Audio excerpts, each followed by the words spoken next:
കിഫ്ബി ടോളും ഉറപ്പിച്ച് LDF. കിഫ്ബിയുടെ സംരക്ഷണം ഉറപ്പാക്കണമെന്ന് സർക്കാരിനോട് നിർദ്ദേശം. ഘടകകക്ഷികളുടെ എതിർപ്പ് തള്ളി കിഫ്ബി സംരക്ഷണത്തിന് സർക്കാർ നടപടി വേണമെന്ന് സർക്കുലർ.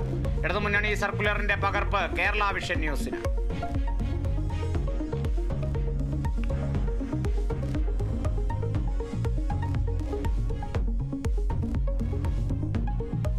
മലപ്പുറത്ത് മകൻ അമ്മയെ വെട്ടിക്കൊലപ്പെടുത്തി. സംഭവം കൽപ്പകഞ്ചേരി കാവുപുരയിൽ. കൊല്ലപ്പെട്ടത് 62-കാരി ആമിന.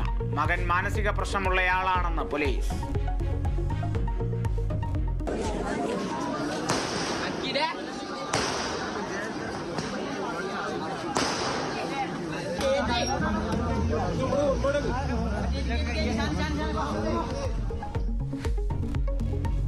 കണ്ണൂർ അഴീക്കോട് വെടിക്കെട്ടിനിടെ അപകടം. നാടൻ അബിട്ട് ആൾക്കൂട്ടത്തിനിടയിൽ വീണ് പൊട്ടി. 5 പേർക്ക് പരിക്ക്, ഒരാളുടെ നില ഗുരുതരം.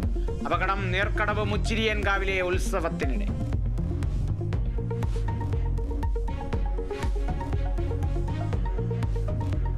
കാക്കനാട് കസ്റ്റംസ് ക്വാർട്ടേഴ്സിൽ GST അഡീഷണൽ കമ്മീഷണറെയും കുടുംബത്തെയും മരിച്ച നിലയിൽ കണ്ടെത്തിയ സംഭവത്തിൽ വിശദാന്വേഷണത്തിന് പോലീസ്.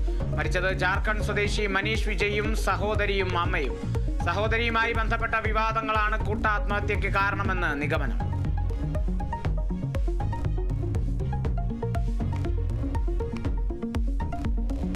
സമരം തുടർന്ന് സംസ്ഥാനത്തെ ആശാവർക്കർമാർ. ആവശ്യങ്ങളിൽ അനുകൂല തീരുമാനമില്ലാതെ പിന്നോട്ടില്ലെന്ന് സമരക്കാർ. സെക്രട്ടേറിയറ്റ് പടിക്കലിൽ നടത്തുന്ന രാപ്പകൽ സമരം 12ാം ദിവസം.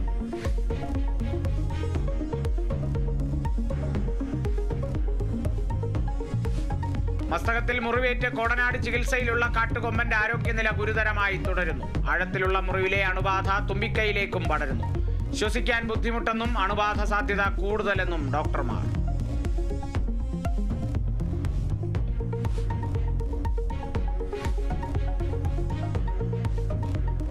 അമേരിക്കയുടെ കേന്ദ്ര കുറ്റാന്വേഷണ ഏജൻസിയുടെ പുതിയ ഡയറക്ടറായി ഇന്ത്യൻ വംശജൻ കശ്യപ് പട്ടേൽ. നിയമനത്തിന് US സെനറ്റിന്റെ അംഗീകാരം.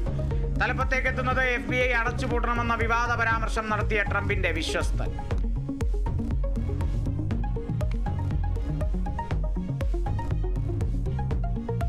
ഇസ്രായേലിൽ സ്ഫോടന പരമ്പര.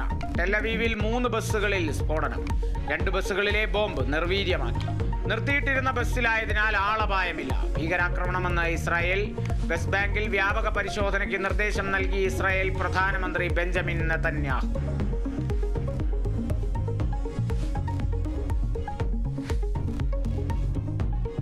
ചാമ്പ്യൻസ് ട്രോഫി ക്രിക്കറ്റിൽ അഫ്ഗാനിസ്ഥാൻ ദക്ഷിണാഫ്രിക്ക പോരാട്ടം. മത്സരം ഉച്ചയ്ക്ക് 2:30 കറാച്ചിയിൽ. അരങ്ങേറ്റം മികച്ചതാക്കാൻ അഫ്ഗാനും ഫോമിലേക്ക് തിരിച്ചെത്തുക ലക്ഷ്യമിട്ട് ദക്ഷിണാഫ്രിക്കയും ഇറങ്ങും.